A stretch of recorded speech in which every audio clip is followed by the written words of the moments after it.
What do you mean we're down 3 people on night shift and no one's covering it? Oliver Zane leaned back in his leather chair, eyes locked on the spreadsheet glowing on his monitor. His voice was calm, but his jaw was tight. He hated surprises, especially ones buried in reports that nobody had flagged before. His assistant shifted nervously in the doorway. The store manager said night shifts are hard to fill. People quit. Others refuse the hours. He said they're making it work. Oliver didn't respond right away. He stared at the screen, scanning the numbers from Store 14, one of 20 locations he'd inherited from his father 3 years ago. Sales were stable. Customer complaints were climbing. Employee turnover on night shift was through the roof. But the reports made it sound like everything was being handled. He didn't trust it. "I've never met the night crew at Store 14, have I?" he asked. "No," his assistant said. "Most of them were hired in the last year. You've only met the day staff once." Oliver nodded slowly. "Good." He had an idea. He stood up from his chair. "Book me a motel somewhere near the store. I'll go in tonight, as a trainee." His assistant blinked. "You're going undercover?" "Yeah," he said, already thinking through the plan. "New hire, night shift. I'll use a fake name, grow the beard out a bit, wear glasses. They won't know me." Store 14 was part of a large corporate chain uniforms, rotating staff, high turnover. Most employees had never seen the CEO in person. That helped. By the time midnight rolled around, Oliver was in the break room of Store 14, wearing a name tag that read Nick, baggy khakis, an oversized polo, steel toe shoes. His beard was thick, his glasses scratched up just enough to look real. He looked like someone who needed a job, not someone who owned the building. "All right, Nick," said a tall, wiry man with thinning hair and tired eyes. "Name's Darren. I'm the night supervisor. You ever done warehouse work before?" "Yeah, a little," Oliver lied. "Good. You'll be picking and packing. You got a break at 4, but don't count on it. We're behind." Oliver followed Darren out onto the floor. The warehouse was dim, loud, and freezing. 2 other workers were already sorting boxes. One was a woman in her 20s with headphones in, her eyes sunken with exhaustion. The other was a heavy-set man who looked like he hadn't slept in days. "This it for the night crew?" Oliver asked, hoisting a box. Darren snorted. "Yep. Was supposed to be 6 of us. 2 called out. 1 quit last week, and management hasn't hired anyone new." "Why not?" Darren shrugged. "They say corporate's reviewing budgets. Meanwhile, we're busting our backs just to get through the night." Oliver stayed quiet. He worked the line, sweating under the fluorescent lights. By hour 3, he was already sore. The boxes were heavy. The pace was non-stop. The only break anyone got was when the woman, her name was Shay, ran to the bathroom and came back coughing. "You all right?" he asked her. She wiped her face. "Just tired. Did a double yesterday. Came back tonight because if I miss another shift, they'll cut my hours." "You do doubles often?" "Every week," she said. "I got a kid. Rent went up. I don't have a choice." Oliver's stomach tightened. He looked at Darren, who was limping slightly and rubbing his wrist. "You okay?" Oliver asked. Darren gave a half laugh. "Tore a tendon last month. They won't let me go on leave. Said they're too short-handed." It was around 3:45 a.m. when something shifted. Shay dropped a box. It hit the floor hard, and she slumped against the table, breathing heavy. "Hey!" Darren shouted. "You all right?" I just need a sec," she said. "I skipped dinner." Oliver caught her before she fell. Darren ran over, yelling for someone to get water. The heavy-set guy, Miguel, rushed over with a bottle. Shay drank slowly, her hands shaking. "I'm sorry," she mumbled. "I didn't eat. I didn't have time." Oliver helped her sit. His mind was racing. What the hell had he built? This wasn't a few hiccups. This was a system choking its workers just to keep the gears turning. He looked around at the sweat-soaked shirts, the limps, the coughing, the silence. They weren't just tired, they were breaking. He'd come here looking for answers. He found something worse. He looked down at the name tag on his chest. Nick. He wasn't Nick. He was the guy who let this happen. The break room was silent except for the faint hum of a vending machine that hadn't been stocked in weeks. Oliver sat across from Shay, who was slowly eating crackers Miguel had pulled from his coat pocket. Her hands had steadied, but her eyes were still unfocused. Darren stood near the door, arms crossed, watching the hallway for the floor manager, though everyone knew no one was coming. No one ever did on night shift. Oliver glanced at the clock, almost 4. He hadn't said much since helping Shay off the floor. He was still processing what he'd seen, but he didn't miss the looks between the crew, the way Shay avoided eye contact, the way Miguel kept glancing toward the door like he expected someone to punish them for sitting. "You don't have to go back out there right away," Oliver said quietly. Shay looked up, startled. "I'm fine, just low sugar. I'll finish the line." "No one's asking that," Oliver said. "You almost passed out." Darren cleared his throat. "They don't care if she's sick. We're still behind. If we don't hit quota, they'll dock hours again." Oliver frowned. "Who's they?" Darren hesitated. "Doug, the district manager. He comes in once a week, sometimes less. Doesn't talk to us, just checks numbers. Last month he said if we didn't tighten operations, they'd cut shifts. Since then, we've been short every night. Has anyone reported this?" "To who?" Darren asked. "The hotline? That's a joke. You file a complaint and the next week your schedule gets slashed." Shay nodded slowly. "One guy complained about safety. Got moved to weekends, 2 shifts a week. Couldn't pay rent. He left." Oliver leaned back, staring at the cracked tile ceiling. The system he thought was running lean and efficient was running scared and silent. He stood. "I need to see the loading dock." Darren blinked. "Why?" "Just show me." They stepped back into the warehouse. The loading dock was a mess, half pallet stacked against the wall, shrink wrap unspooling across the floor, labels half torn. A driver was waiting nearby, arms crossed, clearly annoyed. "Been here 45 minutes, the driver said. "No one told me they were behind until I walked in here." Oliver turned to Darren. "Does no one communicate with logistics?" Darren's voice was flat. "We try. Dispatch doesn't reply. We're told if the truck's late, don't report it, just log it as delayed by volume." Oliver looked at the driver. "What happens if you leave?" "Late penalty. Company bills me. But I've got 2 more stops tonight, and I'm losing money every minute I sit here." Oliver felt the weight of it building. Every corner of the operation relied on someone being silent, tired, or too afraid to push back. He nodded to the driver. "Give me 10 minutes." He helped Miguel and Darren load the remaining pallets, sweat running down his spine. By the time the truck pulled away, it was nearly 5. Shift change wouldn't come for another 3 hours. They returned to the floor. Shay was back at her station, slower now, but working. Oliver walked beside her. "Can I ask you something?" he said. She didn't stop packing. "Yeah?" "Why stay?" Her hands paused only for a second. "Because I've been through worse. And my son's in 3rd grade. He likes cereal. That costs money." He nodded. "If you had another option?" "I'd take it," she said. "But I've got a record. Nothing violent. Just bad luck. Most places don't give second chances. This one did. Until it stopped caring." Before he could respond, a voice cut across the floor. "What the hell is this?"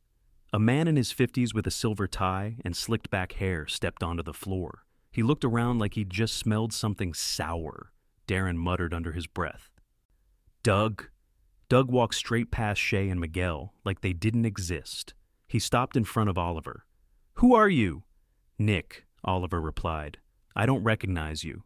First night, training." Doug looked around. "You're not working? Why?" "Shay had a medical issue. We paused to help." Doug turned, eyes narrowing. "This isn't a hospital. If someone can't work, they shouldn't be here. He pointed at Shay. "Clock out. Go home." Shay froze. "I can keep going." "Clock out," Doug snapped. "Now." Oliver stepped forward. "She's stable now. She shouldn't be penalized for being human." Doug's eyes narrowed. "You don't speak for anyone here. You're a trainee. Stay in your lane." Oliver held his gaze. "And what lane are you in? The one where drivers wait an hour because no one answers the phone? Or the one where no one has enough staff to do their job safely?" Doug's voice dropped to a low growl. "You're done. Get off my floor." "I think you should leave," Oliver replied. Doug stepped closer, his breath sour with coffee. "Excuse me?" Shay stepped back. Miguel stopped mid-sort. Darren looked like he wanted to disappear.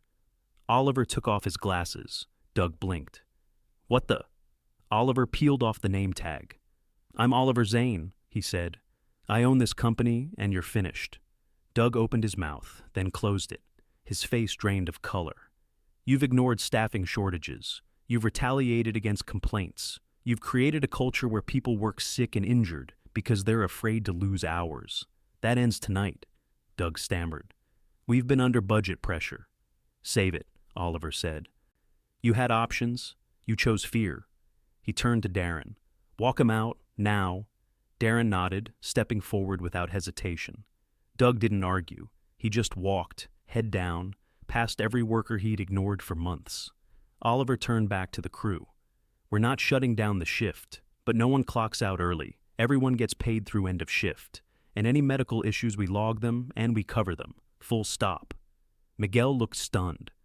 "What happens next?" Oliver glanced at the clock. "I finish the shift with you. Then we talk, all of us, about what this place needs to work right." Shay finally sat down on a crate, her shoulders relaxing for the first time all night. "You're really him?" she asked. Oliver nodded. "Yeah, and I've got a lot to fix." The warehouse floor was still buzzing as the clock crept past 6. No one had returned to business as usual, not really. Conversations were quieter, movements more cautious. Eyes kept drifting to Oliver, now back in his borrowed uniform, sleeves rolled up to his elbows. He was lifting crates beside Miguel, not saying much, but his presence was a statement on its own. Darren re-entered after walking Doug out. He didn't look relieved. He looked stunned, like his body hadn't caught up to what had just happened. He walked over to Oliver. "You serious about staying through the shift?" Oliver didn't pause. "I told you I was." Darren lowered his voice. "You could have sent someone else to fire him. You didn't have to do it like that." "I did," Oliver said, "because this isn't about delegation. It's about responsibility." Miguel adjusted his gloves. "We've had managers visit before. They don't even look at us. You're the only one who's asked what we need." Oliver turned to him. "What do you need?" Miguel blinked. "Now?" "Yeah, right now." Miguel hesitated, then pointed toward the far corner. "That conveyor's been jamming for weeks. Takes 2 people to fix every time it stops. No one's replaced the belt." Oliver walked over and crouched beside the machine. It was caked with dust and packing tape scraps, the belt visibly frayed. He traced a finger along the edge. "Who's responsible for reporting this?" "I did," Miguel said. 3 times. "To who?" "Warehouse day lead. He said maintenance is only scheduled once a quarter now." Oliver stood up. "That's changing." He turned to Darren. "How many things like this are being ignored?" Darren exhaled. "Too many to count." Oliver didn't respond. He looked around the warehouse. Everything was functional, but barely, stripped to the bone. Every corner cut had a cost, and those costs had names.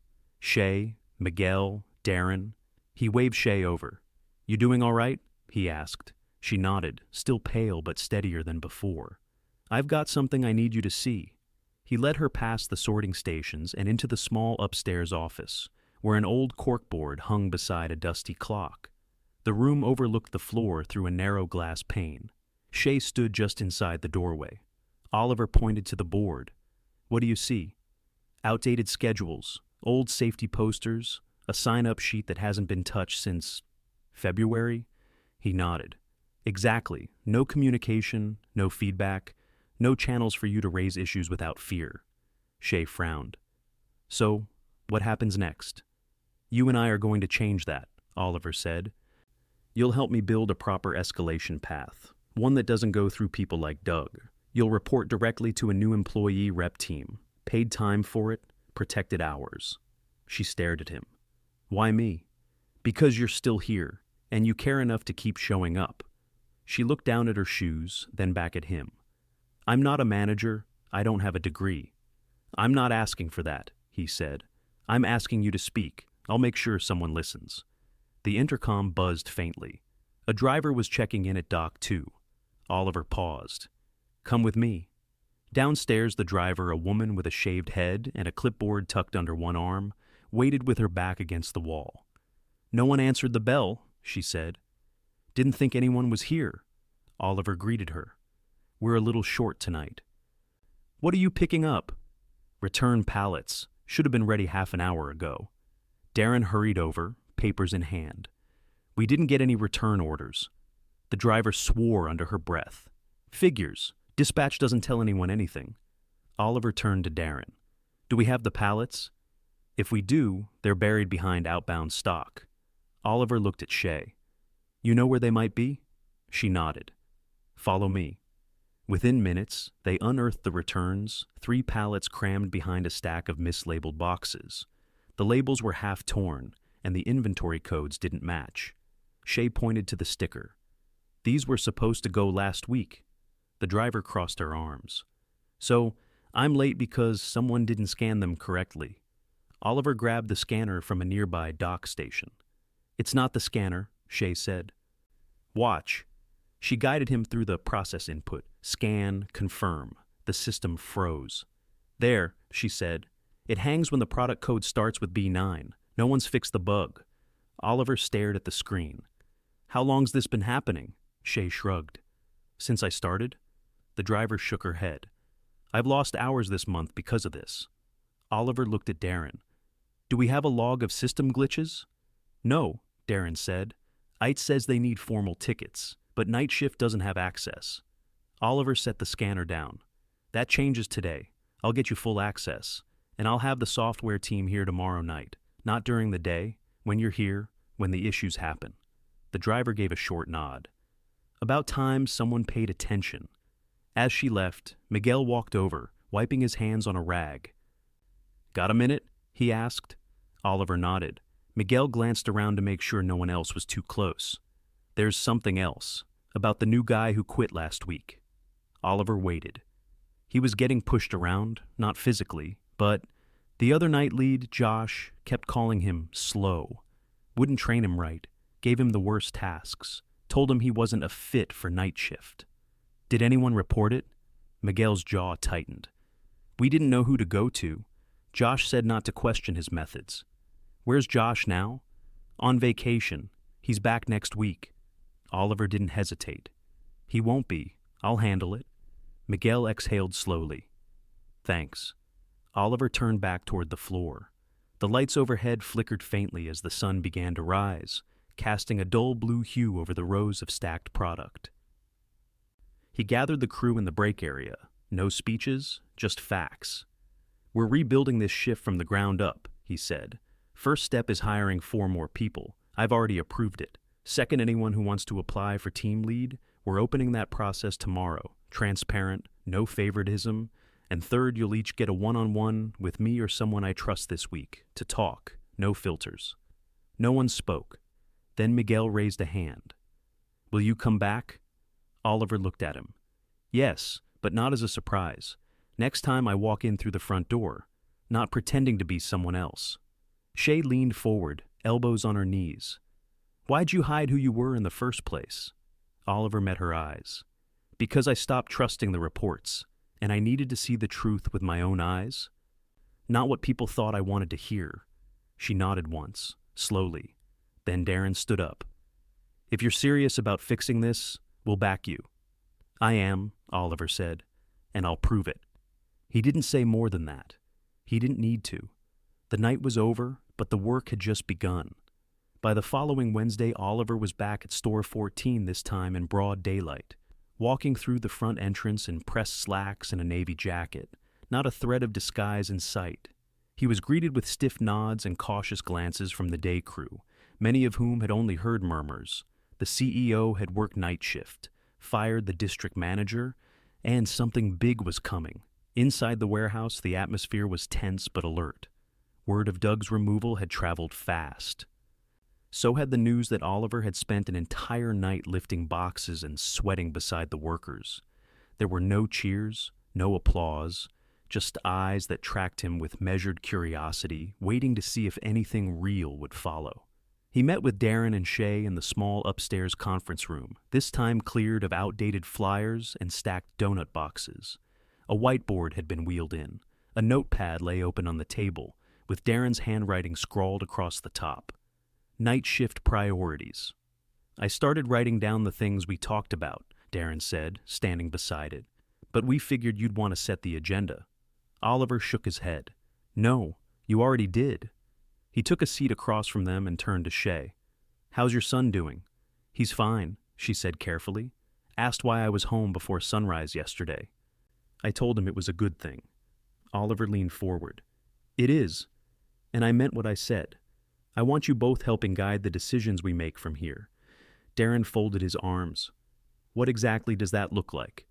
Starting today, we're forming a night shift advisory panel. You two, plus representatives from 3 other stores.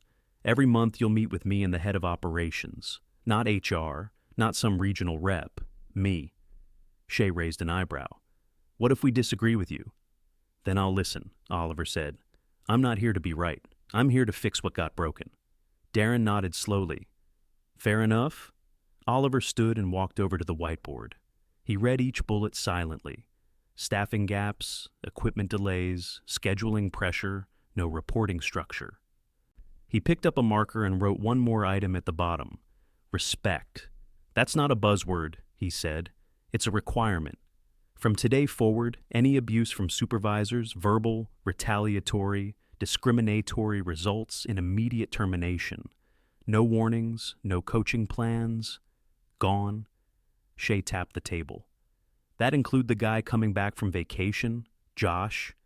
He's not coming back, Oliver said. We terminated him yesterday after reviewing Miguel's account and validating with others from the shift. Darren exhaled through his nose. Took 6 months for anyone to listen before. It won't take 6 minutes now, Oliver said. He closed his notebook and stood. Let's head down. There's one more thing I need to do. They walked downstairs together, stepping out onto the warehouse floor where the night crew had gathered early ahead of their shift. Miguel stood near the conveyor belt, flanked by 3 workers Oliver hadn't met yet, new hires, judging by their crisp uniforms. Oliver didn't raise his voice. He didn't need to. I asked you all here before shift because I want you to hear this directly.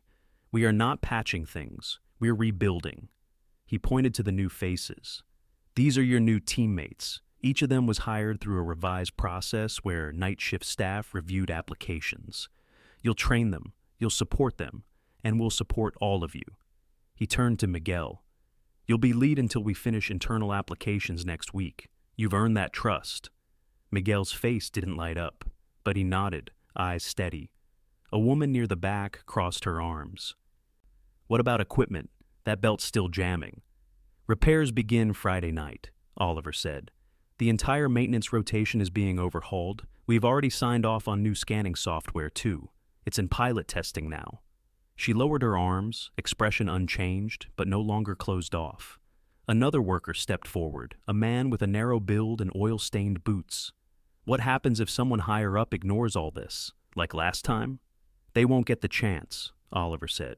Every store will have direct visibility to me, and if anyone's retaliated against for speaking up, they'll be compensated and the manager will be dismissed. No negotiation.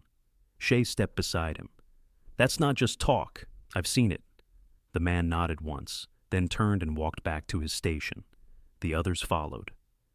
Oliver stayed back with Darren and Shay as the shift began. This is a start, Oliver said, but it's not the finish line. Darren looked over the floor. You're right.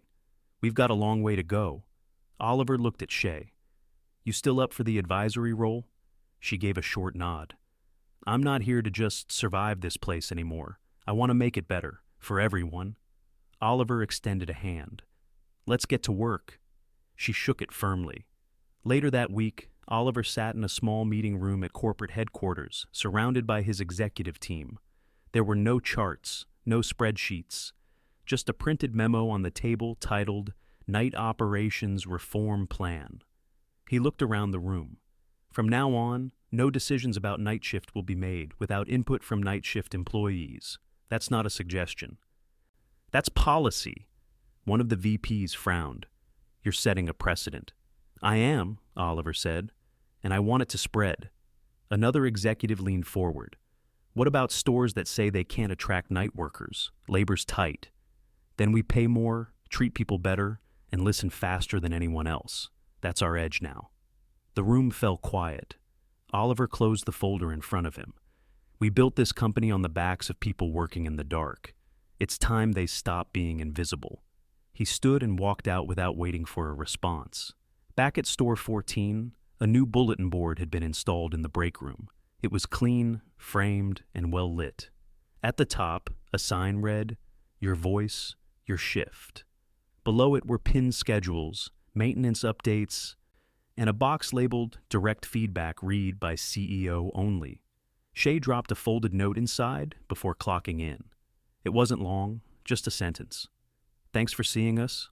And for the first time in a long while, the warehouse didn't feel like something breaking down. It felt like something being built.